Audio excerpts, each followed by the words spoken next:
और अपना पतला वाला पेस्ट भी रेडी है और थिक वाला क्रस्ट भी रेडी है।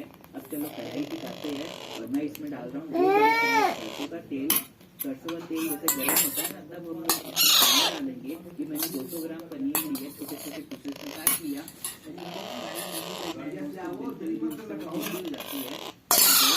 उसको घुमाना है 15 से 20 सेकंड, एकदम भी कलर नहीं आना चाहिए इसमें। ऐसे करने से पनीर बनती है, लेकिन थोड़ी भी ज्यादा पक गई तो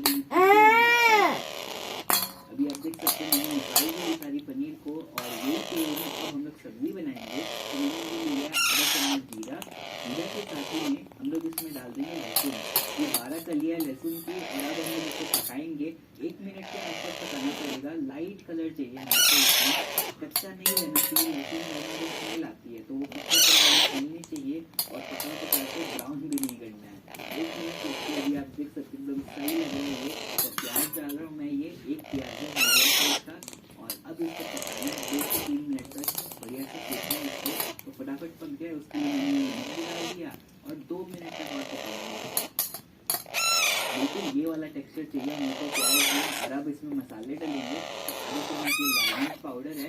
इससे ज़्यादा लाल मिर्च पाउडर ना यूज़ करें। अगर आपको स्पाइसी खाना है तो हरी मिर्च और डाल सकते हैं।